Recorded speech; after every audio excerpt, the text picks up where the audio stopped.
What's up? I'm finally able to make the Rocky Mountain National Park video now that the rain's kind of chilled out and weather's gotten better. Now, the whole reason I am going to Rocky Mountain National Park is I have a chance to accomplish the fly fishing Grand Slam.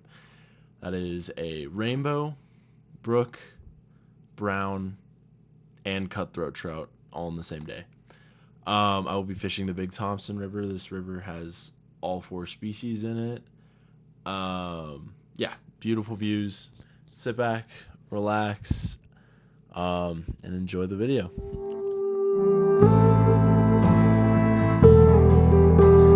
It's currently 3 in the morning. Clutch.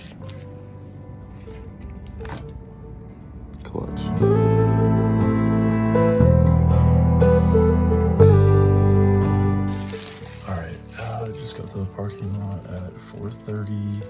Holy smokes, there's a lot of cars. I'm glad I got here early, so we'll watch the sunrise and get to fishing.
Welcome to Rocky Mountain National Park.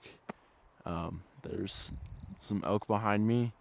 I just saw a moose and some deer over there, and there's also some turkeys over there. So there's a lot of wildlife I gotta check off the list today. But yeah, this is probably the most beautiful place I've ever fished.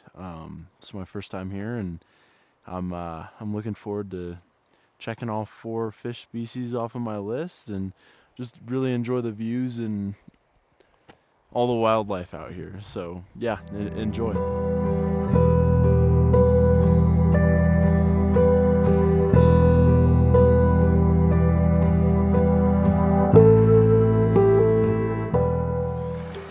All right, first fish of the day, little brown.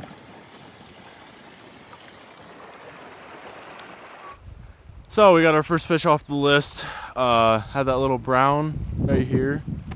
I'm gonna fish here for a little longer, try to get a rainbow or something like that. But for the cutthroat and the brook trout, I'm going to have to move upriver, where the river is colder. That's where those guys like it. So fish here for a little longer, and hopefully I can get a bow off the list, and then I can head upstream. Now, I didn't end up catching a rainbow in that spot or any of the other spots that I fished in the lower section of the Big Thompson River. The whole reason that I have to move upriver for the brook and cutthroat trout, which is the 2 harder species to catch in this Grand Slam, is because over time these 2 fish species have evolved to need higher oxygenated water and colder water. So no matter what river you're fishing, the higher up you go, the more dissolved oxygen is in the water. 1, because it's colder, and 2, because the water's moving faster. Now, if you take a fish's metabolic stress or their immune system, as the water temperature increases, there's less dissolved oxygen in the water. Therefore, a fish has to work harder, and it's more stressed when there's less oxygen and the water temperatures are increased. Now, the fish kind of get in a double bind here because they need more energy to survive, but in warmer water there's less dissolved oxygen. Therefore, these 2 fish species need to be up higher, closer to where this water is melting or draining from a lake, to survive because the water is colder and it's moving faster. So there's the reason why I have to move so far upriver to catch these next two fish species. Awesome. So here we have the second species out of the 4. Look how pretty that brook trout is. So I've had 2 browns. I didn't get the second one on video. And then this little brook trout in this spot right here. 2 more to go. We're just catching fish like crazy. This is a pretty fish. Look at those red, dark red fins. Super pretty fish. It's a nice male. Look at those teeth. This is my biggest brook trout. Number 3 brook trout on the day. Fish number 6. Still looking for that rainbow and that cutty. Now, after catching a few fish at this spot, I ended up hiking up the trail even further. But because of the water moving so fast, and I was kind of shocked to catch, like, I think I caught like 7 fish in this spot. I was really shocked. So I didn't have the camera set up. I didn't get to film what the area looked like. So, you know what this means. You get to see me be an artist today. Take it away. Okay, now, the budget was cut short for the video, so we only have 2 colors. Anyway, now this spot, it had like a little like dirt shelf right here, so this was all sand. It had a big boulder over here, and a fallen tree that was right over here, just kind of sitting in the water. So fish would sit right here, along this area, along the shelf, because the water is slow here. Now the river is flowing down this way, okay, around this rock on both sides. Now, right here, this is a pool. So water is moving downriver this way, and it slows right here. This is where a lot of bugs are going to sit. They come downriver, they get swept around this rock, and it kind of swirls right here. The water kind of swirls. So the food just sits right in this area. Now, with this branch right here, it gives some cover for fish to sit. And they sit along this shelf. Usually when you see a shelf in a river, fish will be sitting along that. They won't be in the like super deep, fast spots. They'll be on the shelf or around a rock where it's easy to sit, be lazy, eat the food that comes past them, and not use a ton of energy. So what I did was I was casting up here, letting it drift downriver, and right around here is where I caught a lot of fish, just letting it drift along this seam, not in the pool, not in the fast stuff, but along this seam where the water slows down. And at the end down here, there was a lot of branches and a lot of sticks, you know. Look at that art. Some may say that they were happy little trees, but now they're dead and in the water. They're not so happy anymore. Okay, ignore that. Now I had like 3 or 4 fish where I let my indicator and my nymphs drift past this pool, past the rock, past this area, and I was about to recast, but I just let it drift all the way down, and there was a ton of fish just sitting right along here. And if you think about it, with these sticks and trees blocking the river, it slows down the current. So fish can just sit right in front of these sticks and trees and not work very hard because the current is slowed by these trees laying down. So I had a lot of fish right here. Yeah, there you go. There's a visual for the first spot where I had a bunch of fish. Okay, so we're back to videoing. This is gonna be fun. Over here, a ton of brook trout, and I just caught an actual decent brown. I was using a nymph rig, and I kid you not, there was a ginormous fish trying to eat my indicator.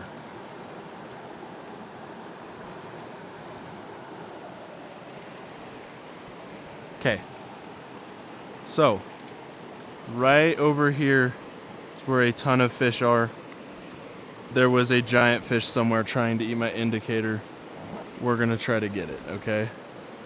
I'm just gonna move back over here to where I was, try to cast over by that rock. I've got like a teeny dropper on here, but we'll see if I need it. Yeah, watch this.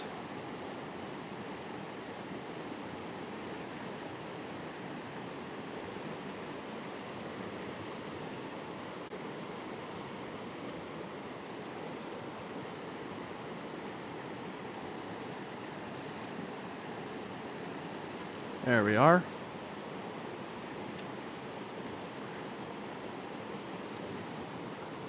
Oh my gosh, it's a cutty. Oh my gosh, this fish is beautiful. Come on, baby. I need this fish. It was on the nymph. Wow. This fish is beautiful. Come on, baby. Get your head up. Oh my gosh. Wow. This is the prettiest cutthroat I have ever caught in my entire life. This fish is beautiful. Holy crap. Look at that fish. Hook is out. Oh my goodness. Wow. Okay, we have 3 out of the 4 complete. Let's show you this fish. This guy was fighting like crazy. Pretty good sized fish too.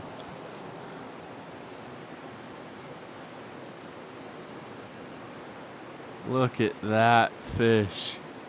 Oh my gosh. Wow. Gorgeous cutthroat. Oh my gosh. Let's go. Let's go. Yeah. Let's go. Alright, I'm gonna snag you for a sec. Nah, I didn't do a very good job showing you, but here's that beautiful cutthroat. And here's also a really pretty brown trout that I caught. This fish is gorgeous. Look at those orange spots.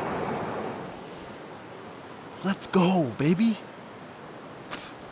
Let's go. Let's get another one. Good fish. You saw it. That's a good fish.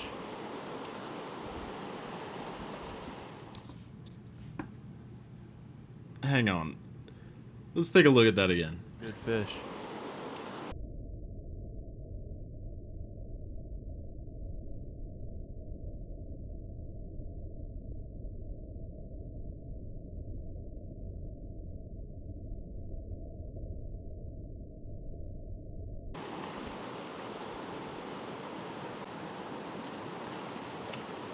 Really good brown trout. This spot's crazy.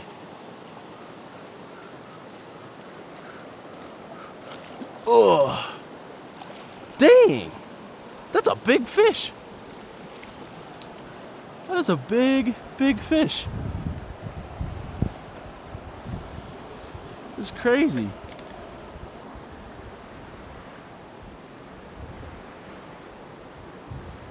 Hopefully this is in the camera somewhat. Now, here's something you don't see too often. While I was sitting taking a break at this spot, I had a bat start flying around in circles, and I just kind of sat there and watched him for about, I don't know, 10-15 minutes, and just kind of watched him fly around. He kept swooping down, taking a drink of water, and just hanging out right on this rock here, which was pretty cool to watch, and another animal to check off the list for the day. Now, I didn't want to bore you with every single fish I caught, so I kind of skipped ahead here, and here's a really pretty brook trout with he had some really pretty blue and red spots, and I got a really good underwater release video here for you, just to kind of finish up.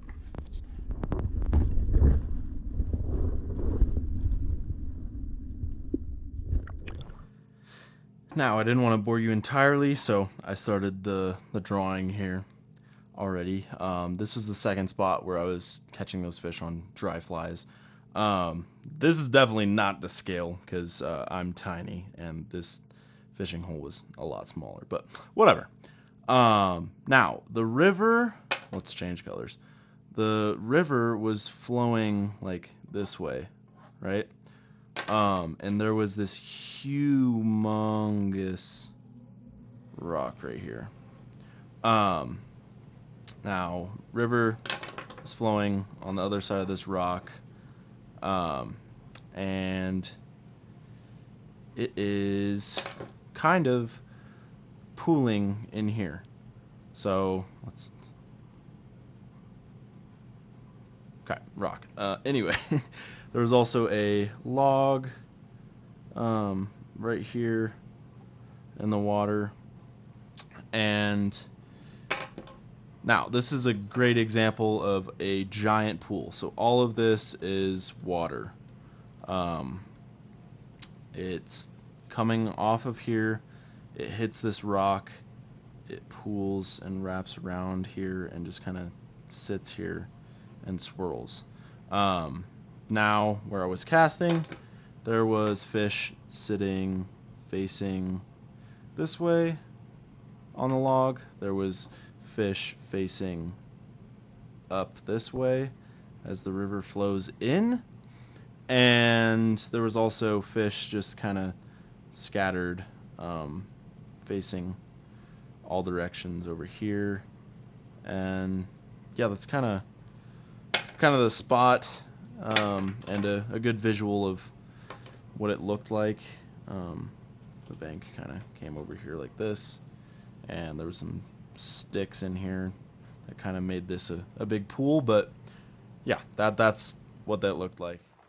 To finish up, I started my 2.5 mile hike back to the truck, and as you can see, it wasn't the most comfortable thing ever. I chafed since I was standing in waders all day, so I got a little rash, but it was all worth it because I was able to capture this picture and really enjoy the view one last time.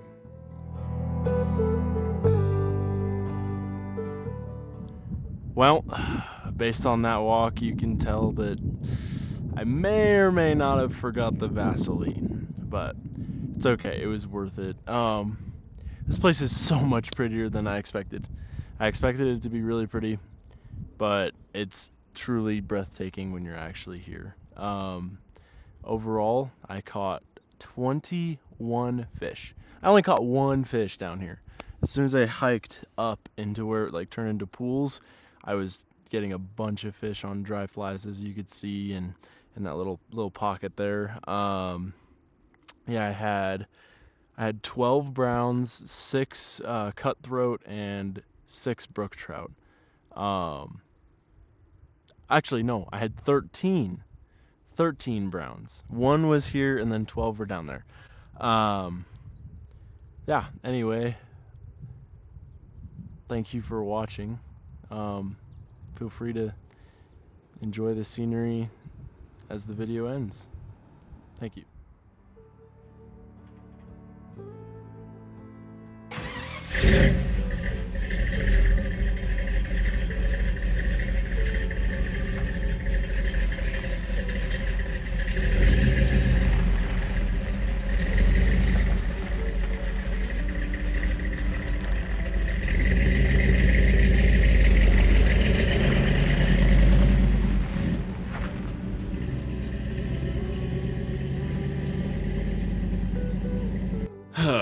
math is hard. Last time I checked, 21 does not equal 13 plus 6 plus 6. That's 25. It's all good. I caught 25 fish that day, not 21. But no rainbows. It's crazy. The two easiest species to catch are rainbow trout and brown trout. I only caught browns. Didn't have a single rainbow all day. So that's kind of disappointing. Did not complete the Grand Slam. Kind of had runners on second and third and hit a home run, but it's okay. We'll try to revive it another day. Thank you so much for watching. Feel free to subscribe, like, share it with a friend, spread the word so I can keep making these things. If you have any suggestions for video ideas or things you want to see, feel free to let me know. And yeah, thank you for joining me. I'll see you on the next one.